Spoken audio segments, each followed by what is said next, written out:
Bu El Mencho operasyonlarından sonra gelen sombrerolar, şapkalar falan hep aynı. Bir iki tane gay barın önünden geçti. Texas'ta her şey daha büyük. Buraya gelen İspanyol rahipler burada misyonerlik faaliyetlerini yürütmek üzere. Rahip gerçekten tam bir Amerikalı. Etrafı golf alanıyla çevrili bir muhitteyiz şu anda.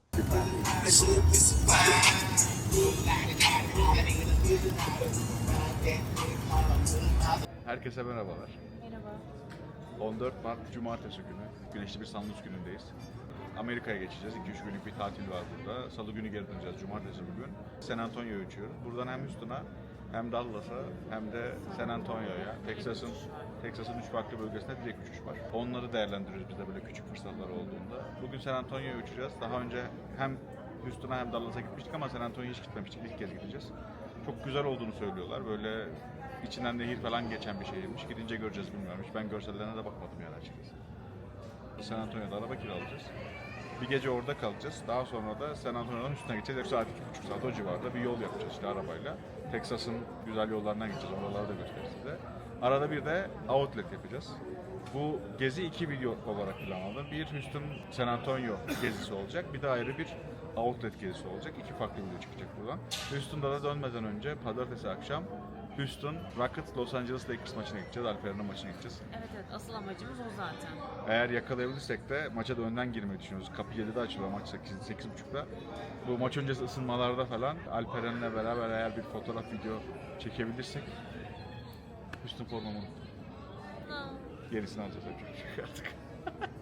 Yenisini almamız lazım artık aynen. Tüh ya, formayı unuttuk. Neyse, yapacak bir şey yok. İşte maça da gideceğiz. Maç öncesi Alperen'le de eğer fırsat bulursak belki o da isterse tabii ki kendisi de. Onunla da bir fotoğraf falan çekmemiz, belki bir konuşma fırsatımız olur. Bakalım, onu kovalayacağız. Uçağımız bir 35 dakika 40 dakikaya falan kalkacak. Gidelim San Antonio'ya, arabamızı kiralayalım. Hemen ne yapacağız? İlk işimiz lahmacun yemek. Evet. İlk videomuzu izleyenler bilir. Biz Amerika'ya her gittiğimizde lahmacun kovalarız. Önce bir lahmacun yeriz. Önce bir lahmacun yeriz. İlk hedefimiz yine lahmacun yemek. Hadi o zaman uçak kalksın, bir an önce arabayı alıp lahmacun yemeğe gidelim. Evet, geldik, arabamızı kiraladık. Şu anda Seldad Mediterranean Kitchen'a doğru gidiyoruz. Bizim ilk videomuzu izleyen anlayacaktır. Biz Amerika'ya gelir gelmez hemen lahmacun yemeye gideriz. Şu anda da oraya doğru gidiyoruz. Yaklaşık 5 dakika kaldı. 5 dakika sonra oradayız. Bu sırada başımıza gelen 2 ilginç şeyden bahsedeceğim ben. Video çekmek yasak olduğu için çekemedim o sırada. Birincisi San Luis Havalimanı'nda, bizim yaşadığımız Meksika'da şehir olan San Luis Potosi Havalimanı'nda muhtemelen bu El Mencho operasyonlarından sonra gelen bir Amerika kuralı bu. Her uçakta belli sayıda rastgele uyuşturucu kontrolü yapılıyor. Kişileri seçiyorlarmış, uyuşturucu kontrolü yapıyorlarmış. Yani kontrolden kastım arama yapıyorlar. Bu kağıtları belli eşyalara böyle sürüp sonra bir makine var. O makineye kontrole veriyorlar. Bilin bakalım kim seçildi? Tabii ki ben seçildim. Bir tanesi bendim yani en azından. Neyse, çantam falan araştırıldı. Ayak tırnaklarıma kadar bakıldı, öyle söyleyeyim size yani. Tabii bir şey çıkmadı ama bu bence bu operasyonlardan sonra gelen bir şey. İkincisi de yine bence bu operasyonlarla bağlantılı. Daha önce hiç böyle bir şey görmemiştim. Amerika'da geldiğiniz zaman önce pasaport kontrolünden geçersiniz. Daha sonra valizinizi alırsınız. Fakat bu sefer önce valizimizi aldık. Valizimizin olduğu yerde köpekler de vardı ve özellikle Cancun'dan gelen uçak ve bizim uçağımız, San Luis'ten gelen uçağımız bu kontrole tabi tutuldu diye düşünüyorum. Çünkü havalimanında pasaport kontrolünden çıktığınız zaman yine bantlar vardı. Kontrol öncesindeki 2 bant, biri Cancun uçağıydı, biri de San Luis uçağıydı. Yine Meksika'dan gelenler yani. Orada da yine böyle bir sıkı kontrol, yine bir köpekleri falan gezdiriyorlardı falan valizlerin içinde. Hani öyle bir şey yaşadık. Bunlar bence El Mencho operasyonlarının sonuçları şu anda. Amerika'daki sonuçları yani. Meksika'dan gelenler için. Girdik Amerika'ya sorunsuz bir şekilde. Şu anda gidiyoruz. Çok güzel bir San Antonio günü. Yaklaşık 2-3 dakika sonra özlediğimiz lahmacunumuza kavuşacağız. Hadi bakalım, gidiyoruz.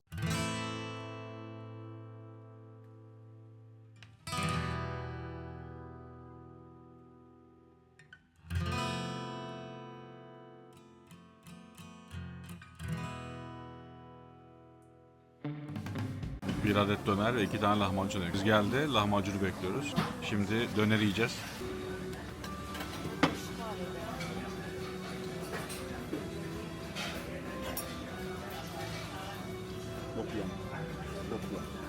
Ve lahmacun da geldi. Güzel bir salata. Çok da lezzetli duruyor. Hemen sarıp yiyelim şimdi.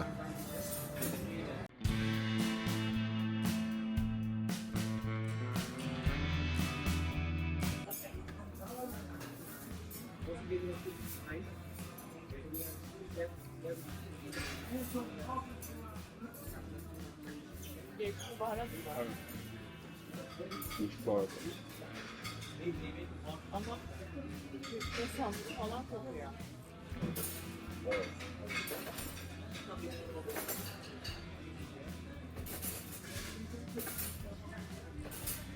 Çok güzel yedik. Çok mutluyum. Buranın lahmacunu çok güzel.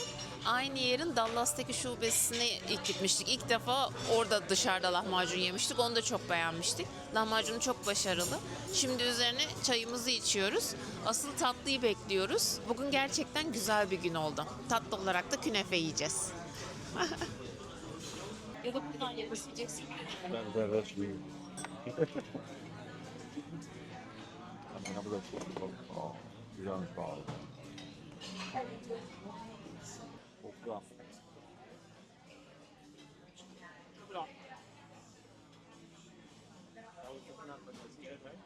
It's very delicious.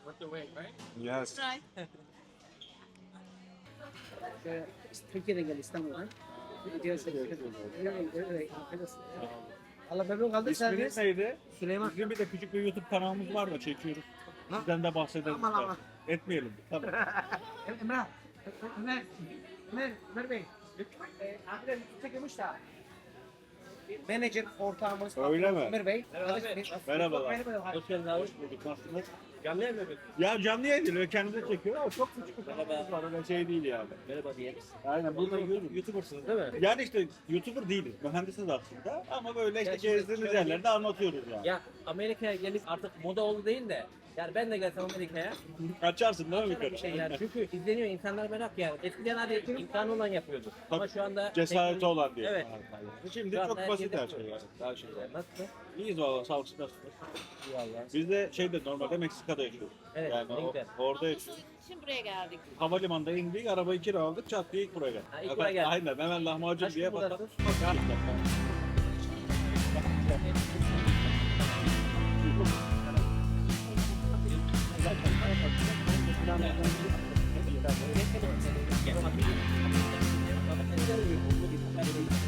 Memnun oldum. Yine bekliyorum. Yolumuza devam ederken yol kenarında bir alışveriş merkezi gördük ve alışveriş merkezinin önünde çok ilginç bir şey gördük. Evet, burada şöyle bir söz vardır. Everything is bigger in Texas. Yani Texas'ta her şey daha büyüktür. Evet, bu doğru. Ama hiç 12 metrelik bir cowboy çizmesi de beklemiyorduk gerçekten yani. Texas deyince akıllara cowboy, cowboy deyince akıllara bu çizmeler geliyor, topuklu çizmeler. Ve bunu buraya bu şekilde dikmişler. Gayet ilgi çekici ve şehrin de simgelerinden biri aslında. İnsanlar buraya da geliyorlar. Bu alışveriş merkezinin önünde bununla da fotoğraf çektiriyorlar. Ve bu alışveriş merkezinde belki de hatta bu çizmelerde katkı sağlıyor. Yol kenarından bu çizmeleri görmek mümkün. Evet, şimdi otelden çıktık. Alamo Meydan'da oturuyoruz. Burası San Luis'in eski meydanı. San Luis demişim. San Antonio'nun eski meydanı. Şimdiki meydan aslında aynı zamanda. Yapım var. O Alamo Meydanı yeniliyorlar. Riverwalk'a gideceğiz. Riverwalk'a gitmeden önce de şu restoran konusunu bir kapatalım. Ne yedik, ne içtik, ne kadar ödedik. Memnun muyuz, iyi mi? Şimdi direkt havalimanından arabayı kiraladık ve Selda Mediterranean Kitchen'a gittik. Biz bunu daha önceden Dallas'ta gitmiştik zaten başka bir şubesine. Biliyorduk, 2 yıl önce falan gitmiştik. O zamanlar daha YouTube'a başlamamıştık. YouTube yapmıyorduk. Çok beğenmiştik lahmacununu da. Aynı çıtırlıkta, aynı lezzette geldi lahmacunu. Çok beğendik. Bir de döner aldık. Pilav üstü döner geldi, yanında salatası falan. O da çok lezzetliydi. Ayranımızı içtik. Bizim en özlediğimiz şeylerden bir tanesi bize sınırsız çay geldi. Orada semaverden doldurup normal, ince belli, nazar boncuklu çay bardaklarında çay veriyorlar. O bizim çok hoşumuza gitti. Ekstradan Türk kahvesi içtik ve kocaman bir künefe yedik. Yani künefeyi de özlemiştik. Bayağıdır yemiyorduk. Toplam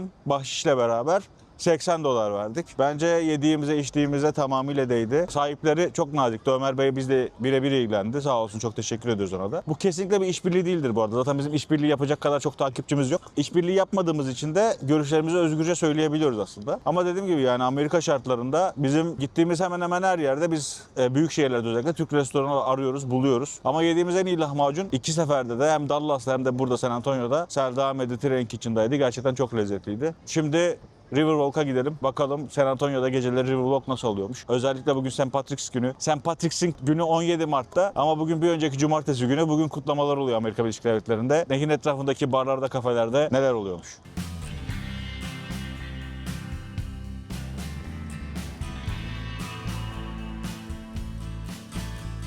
Nehrin kenarındaki bu yapılan işte taş yoldan, ıslahtan aslında. Bu nehrin 1920'lerdeki selinden sonra yapılan yeni düzen aslında. Çok güzel olmuş. Ondan sonra herhalde bir sel olmamış ki bir daha değiştirmemişler. Oradan yürüyoruz. Biz nehri çok beğendik. Nehrin etrafındaki barları çok beğendik. Eğer siz de beğendiyseniz mutlaka beğenmeyi ve bizi bu bölgeden izleyen esnafları da sevindirmek için yorum atmayı unutmayın lütfen. Aziz Patrik Günü dolayısıyla biraz daha kalabalık olduğunu düşünüyoruz ama geçen sene biz Aziz Patrik Günü'nde New Orleans'teydik. Yani oradaki kutlamaların falan hiç burayla alakası yok yani. Orada çok daha nasıl diyeyim yoğun ve coşkulu bir şekilde kutlanıyordu. Çok acayip görüntüler gördük yani özellikle. Bir iki tane gay barın önünden geçtik yani girmek değil iki tane gay barın önünden geçtik. Girmiş kadar olduk öyle diyeyim. Girenlerden bir farkımız olmadı yani.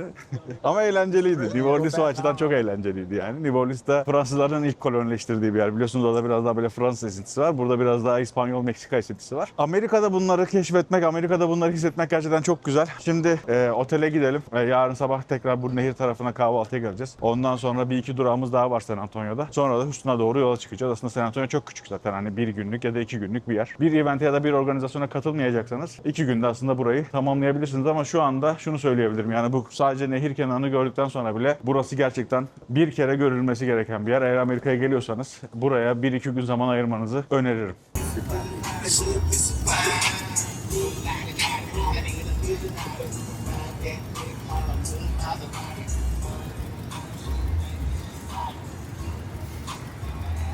Evet, otele doğru giderken San Antonio'da Meksiko City günlerine denk geldik. Ankara'da, İstanbul'da işte Elazığ günleri, Malatya günleri falan olur ya, onun gibi bir kutlama aslında. Çok Meksika havası var. Meksika müzikleri çalıyor, İspanyolca müzikler çalıyor. Tabi burası sınır şehri olduğu için aslında bu çok normal yani aslında çok benzer kültürü paylaşıyorlar Meksika'yla, özellikle Texas. Bu St. Patrick's gününde de aslında halk böyle bir kutlamayla St. Patrick's gününü kutluyor. Sombrerolar, şapkalar falan hep aynı. San Antonio'da meydandayız. Aslında buranın bir diğer adı da Alamo Meydanı. Burada meydanda Alamo Kalesi var. O yüzden ismine de Alamo Meydanı diyorlar buranın. Burası San Antonio'da zamanında 1700'lerin başında İspanyolların kurduğu ilk kolonilerden bir tanesi. Buraya gelen İspanyol rahipler burada misyonerlik faaliyetlerini yürütmek üzere 5 tane kilise kuruyorlar. Bunların her birine de aslında misyon diyorlar. Buradaki misyonun adını Misyon San Antonio de Valero. İspanyollar bu misyonları kuruyorlar. Burada misyonerlik faaliyetleri yürütüyorlar. Buradaki bu misyonların amacı buradaki yerel halkı İspanyollaştırmak ve Hristiyanlaştırmak aslında. 1800'lere kadar, 1820'lere kadar burada ırmak boyunca, nehir boyunca 5 tane misyon kuruyorlar. Daha sonra 1820'de ise artık tamam burası oldu, İspanyollaştı, Hristiyanlaştı diyerek buradaki misyonerlik faaliyetlerini terk ediyorlar ve bunlar da birer askeri birlik haline dönüyor. Daha sonra Teksaslılar da Meksikalılara isyan ediyorlar. Tabii artık bu Teksaslıların içinde özellikle şu andaki komşu eyalet olan Louisiana'dan geçen beyaz Fransızlar, Almanlar, Çekler ve İngilizler. Bunlar hiçbir İspanyolca bilmiyor. Bu topluluklar da aslında buradaki Teksaslıları kışkırtıyorlar ayaklanmalar için ve böyle bir ayaklanma başlıyor. Meksikalıların Teksasları kuşattığı yer şuradaki Alamo Kalesi. Bu kalenin içinde kuşatma gerçekleşiyor. Zaten o kalenin de içine gireceğiz. Ve buradaki bütün kuşatmacılar o zamanki Meksikalılar tarafından öldürülüyor. Ha, şurada bir sincap var. Sincapı gördün mü? Amerika'da sincap bir sokak hayvanı. O yüzden biz şaşırıyoruz ama artık Amerikalılar için bu gayet normal bir şey. Nerede kalmıştık? Meksikalılar bu kaleyi kuşatıyorlar. Burada bir savunma savaşı yapıyor Teksaslılar. Fakat Meksika hükümeti bu savaşı kazanıyor ve kaledeki herkesi öldürüyor. Sadece 2 kişi sağ bırakılıyor. Geri kalan herkes öldürülüyor. Bu çok kanlı bir savaş oluyor tabii ki. O zaman o isyan bastırılıyor fakat daha sonra tekrar Teksaslılar bir isyan çıkararak Teksas'ın bağımsızlığını kazanıyorlar ve daha sonra 10 yıl sonra da bildiğiniz gibi Teksas kendi isteğiyle Amerika Birleşik Devletleri'ne katılıyor. Alamo ve misyonların hikayesi bu. San Antonio de Valero misyonu Amerika Birleşik Devletleri'nin bugünkü sınırlar içindeki ilk misyon. Diğer 4 misyonda 10 kilometre güneyde. Oraya gideceğiz. Kahvaltıdan sonra şimdi kahvaltı için otelden çıktık. Nehrin kenarında Four Brothers Cafe kahvaltı yapmaya geldik. Bir avokado tost söyledik. Bir de San Antonio Chili Queen diye bir şey söyledik. Wagyu büfelerine yapılan bir kahvaltılık. Menüde gördüğümüz kadarıyla zaten biraz Meksika'nın hala burada etkileri var. Yani o ortak yemekler var mesela. Burrito var mesela ya da işte chilaquiles var kahvaltı için falan. Hani buranın gerçekten ortak kültürü yaşattığını net bir şekilde görebiliyoruz. Karşımızda da çok büyük bir ağaç var görüyorsunuz. Nehir boyunca böyle büyük ağaçlar var. Bu 1920'deki büyük selden sonra nehri ıslah etmek için insanlar İnsanları nasıl ıslah edelim? Çünkü yaklaşık 50-60 kişilik bir ölüm var orada. Nehri nasıl ıslah edebiliriz? Nasıl daha güvenli hale getirebiliriz derken çok daha büyük bir ıslah düşünülüyormuş en başta ama büyük bir ıslah yapılırsa insanlar bu açıdan faydalanamayacakmış ve burada bayağı bir tartışma çıkmış San Antonio'nun yerel meclislerinde, öyle diyeyim. Daha sonra daha güzel ama daha az güvenli bir ıslah yaparak bu şekilde böyle bir seki tarzı bir ıslaha gitmişler. Yani aslında birinci kattaki dükkanları ya da restoranları biraz daha böyle feda etmişler, öyle diyeyim. Şimdi kahvaltımız geliyor. Biz de kahvelerimizi yudumluyoruz. Kahvaltımızı bitirdikten sonra da 10 kilometre güneye gideceğiz. Oradaki misyonları göreceğiz. 3 saatlik bir yol yapacağız ve Houston'a ulaşacağız.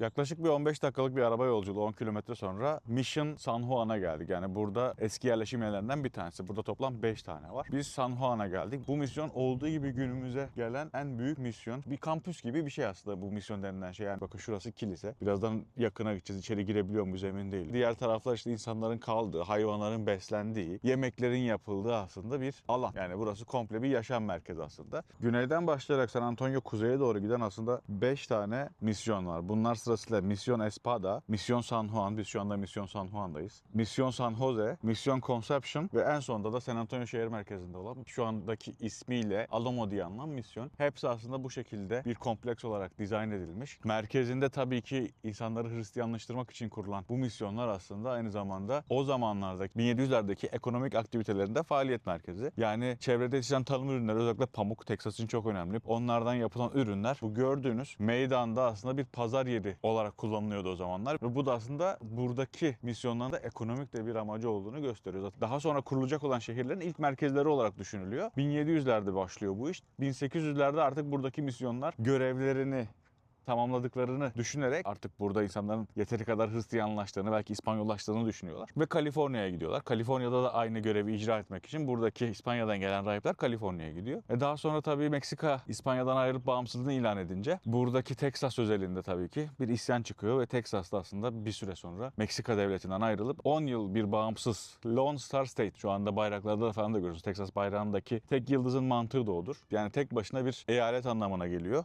10 yıl boyunca bu şekilde yaşadıktan sonra meclis kararıyla savaş olmadan Amerika Birleşik Devletleri'ne bağlanıyorlar. Ve şu anda da Amerika Birleşik Devletleri'nin bir eyaleti Texas.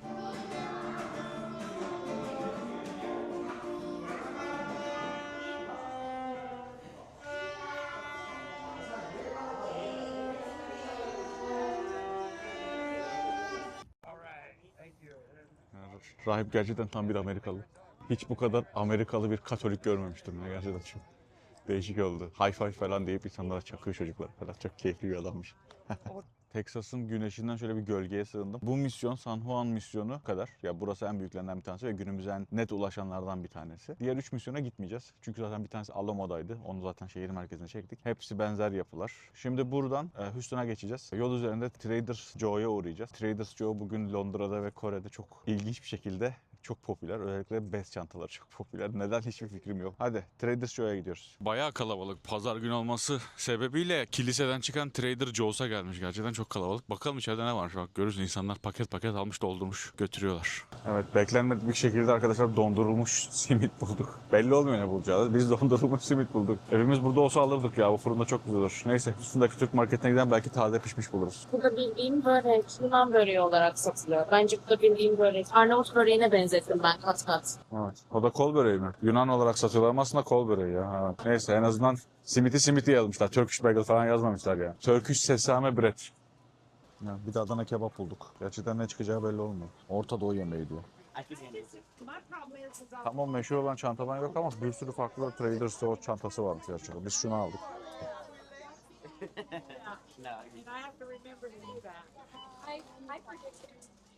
Bayağı farklı çantalar var gerçekten. Bu da bir sektör olmuş burada Trader Joe'dan. 8 dolara, 1 dolara, 6 dolara, 4 dolara çantalar var. Şimdi çıktık Trader Joe'dan. Bana değil, Demet'e yaradı, öyle diyeyim yani. Kendine krem aldı. Su aldık, yola çıkacağız diye Houston'a doğru. Bu arada burası çok lüks bir mahalleymiş. Şöyle bir evleri göstereyim. Bayağı lüks duruyor. Şurası golf sahası arkadaşlar.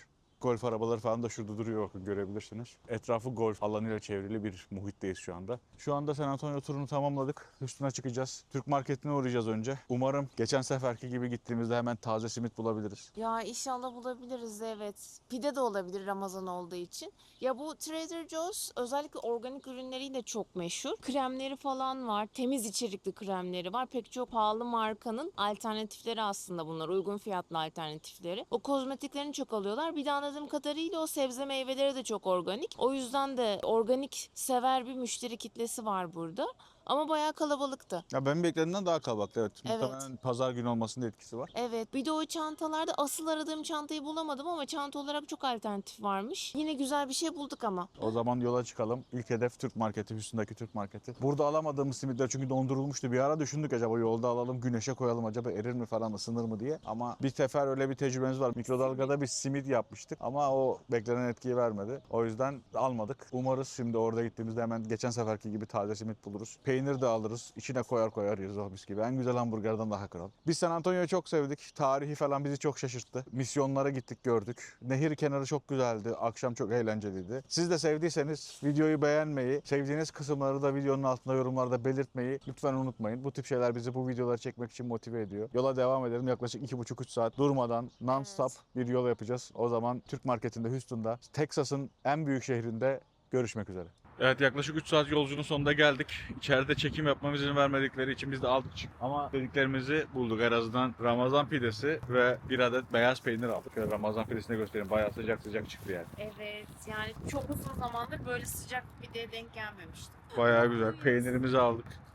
Şöyle 2 dilim baklava aldık. Beyaz peynir aldık. Yani bulduğumuzu aldık bu arada. Onların hiçbiri reklam değil. Ayran aldık. Halle aldık. Toplam ne verdik? $55 mı? Böyle bir şey verdik herhalde. Ekmek arası peynirimizi yaptıktan sonra yerken tekrar içelim. Çünkü şu anda ona fokuslanmam gerekiyor. Güzel bir ayran çalkalıyor. Yaklaşık 5 dakikada falan yaptık bu arada. Hızlıca hemen. Pidenin içinde olduğu için ayranımızı çalkalıyoruz.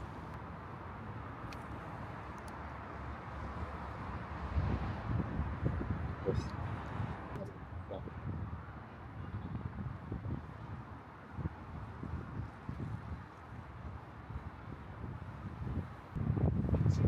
Güzel bir esne peynirli taze bir pide.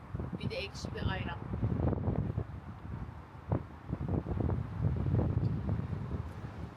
Biz yiyelim. Sonra baklavamızı da yiyelim. Kahve.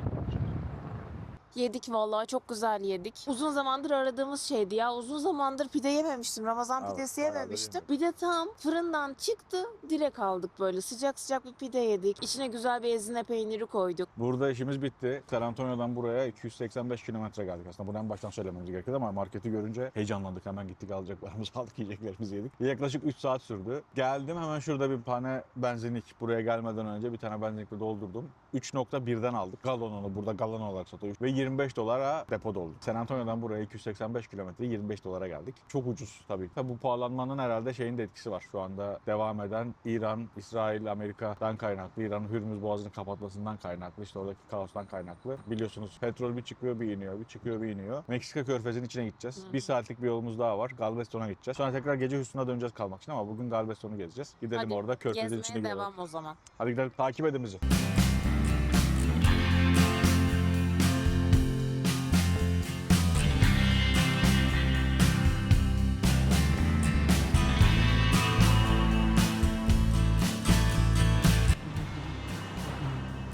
Galveston sahilinden selamlar. Sahile kadar yürüdük arabayı park ettiğimiz yerden. Bu insanlar sahile, denize giriyor ama Körfez biraz sinirli herhalde. Trump'ın Amerika Körfezi söylemine sinirli olsa gerek. Biraz dalgalı bugün, insanları dövmüş gibi duruyor. Bu yosunlar da bu bölgenin biraz problemi. Daha kuzey tarafta Jamaika plajı var. Oranın daha iyi bir plaj olduğunu söylüyorlar. Tabii biz denize girmeye gelmediğimiz için oraya gitmedik. Birazdan da ileride bir pier var. Los Angeles'taki Santa Monica'ya benzeyen, oraya doğru gideceğiz. Hava çok güzel ama. Yani gündüz gelseydik ve mayomuz olsaydı belki de insanları kıskanabilirdik. Biz neden acaba mayomuzu getirmekte denize girmiyoruz diye. Biz Körfez'de hiç girdik mi ya?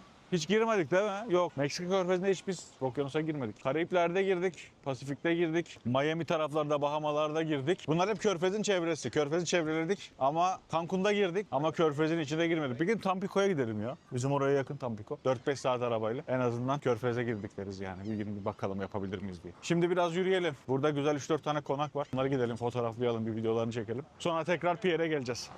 Güzel bir sahil kasabası. Key West'te de böyle evler vardı. Key West'te gittiğimizde de görmüştük. Yola da biraz benziyordu ama Key West'in yolu daha güzel bence. Key'lerden geçe geçe gidiliyor. Konsept olarak benzermiş. Oraya Amerika'nın Küba'ya en benzeyen yeri diyorlardı ama Küba ile yakından uzaktan hiçbir alakası yok. Küba'ya hiçbir yer benzeyemez, benzemesin zaten. Küba, yani ne diyeyim, Allah yardımcılar olsun diyeyim Kübalıların. Oraya da gittik, gördük. Çok kötü gerçekten, yani insanların durumu falan çok kötü, evler falan çok eski. Ha, mutlular mı? Mutlu görünüyorlar. Ne kadar mutlulardır bilmiyorum tabii ki ama Ama hiç benzemiyordu. Burası da benzemiyor. Orası da benzemiyordu yani. Burası da biraz Key West'i andırıyor diyelim. Çöpler hariç. Sandan da evleri çekiyoruz. İnşallah bunlar Teksaslılar. Kimse bizi çekip vurmaz. Az önce evlerdeki köpeklerden biri bize saldırmaya çalıştı. Neyse ki bağlıydı. Yani biz normal yolda yürüyorduk. Ama tabii Teksas burası yani. Belli olmaz. Çıkarıp her an çıkarıp birisi bize silah sıkabilir yani. Öyle videolar var ya, en tehlikeli mahalleye girdim ha. Biz de Teksas'ın en tehlikeli mahallesindeyiz. Köpek saldırıyordu bize az önce. En tehlikeli mahalleye girdik. Galveston'un en tehlikeli mahallesine girdik. Bryan Museum ama maalesef kapalı, biz giremedik. Galveston'un eski yetimhanesini 1895 yılında müzeye çeviriyorlar. Peki bu müzede ne var? Teksas'ın ve Batı Amerika'nın tarihine ışık tutan çok önemli belgeler var. Çok önemli koleksiyonlar var. Çok önemli haritalar var. Teksas'ın bağımsızlığı ile ilgili çok önemli dokümanlar var burada. Bunun yanında antika ateşli silahlar, eğerler, mahmuzlar ve yine kolonyal dönemden de önceden kalan Kızılderililere ait eserler bu müzede sergilenmek. Ayrıca müzenin dışındaki bahçeler de çok güzel, görünesi gerçekten. Fakat biz şu anda sadece buradan, dışarıdan görebiliyoruz maalesef çünkü müze kapalı, yetişemedik. Restorasında birazdan müzeler yeri. Akşam saat 6 hatta şu anda 7 doğal olarak bütün müzeler kapandı ve biz maalesef yetişemedik. O yüzden dışarıdan çekimle yetinmek zorunda kalacağız.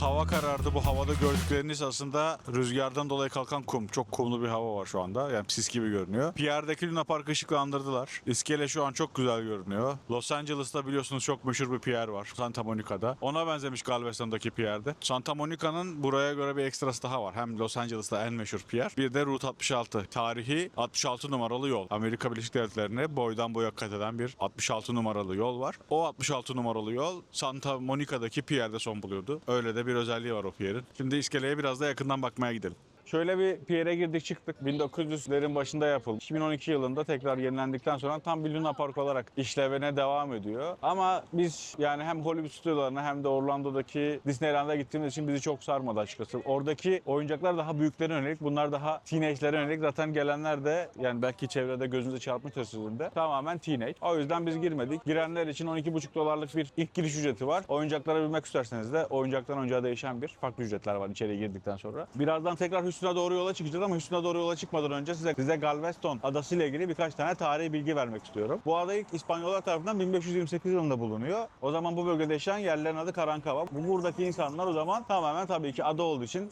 balıkçılıkla geçiniyorlar. Ada tabii bulunduktan sonra İspanyol kolonisi haline geliyor. Pozo de Evia ise 1785 yılında adaya bugünkü ismini veriyor. Bu isim ise o zamanki İspanyol bakan Bernardo de Galvez'den geliyor. İlk başlarda sakin bir koloni merkeziyken, sadece aktarma merkezi olarak kullanıyorken özellikle Teksas'ın bağımsızlığından sonra Teksas artık bu limanı dünyaya açılan bir liman olarak kullanıyor. Bütün ürettiği ürünleri buradan bütün dünyaya, özellikle Amerika Birleşik Devletleri'ne ve Avrupa ülkelerine bu limandan çıkararak gönderiyor ve inanılmaz bir zenginlik geliyor şehre. O zamanlar Teksas'ın en büyük şehri Galveston limanı ve Galveston şehri oluyor. Ta ki 1900'lere kadar. 1900'lerde ise 1900'lerin başında burayı çok büyük bir kasırga vuruyor ve şehir neredeyse yerle bir oluyor. 40.000 ile 60.000 arasında bir can kaybı yaşanıyor. 1900'lerden bahsettiğinizde nüfusu o zamana göre oranlamayı unutmayın lütfen. Ve doğal olarak bu şehir neredeyse sıfırlanıyor. Sadece birkaç tane büyük bina ayakta kalıyor. Şehir tekrar toparlanana kadar yeni liman üssü bir liman olmamasına rağmen Houston'a kayıyor. Houston'da gemi kanallarından yapılan aktarmalarla beraber Houston, Teksas'ın yeni dünyaya açılan kapısı olarak seçiliyor ve Houston şu anda da bu liderliğini koruyor. Galveston ise şu anda gelen turistlerin eğlenceli bir vakit geçirdiği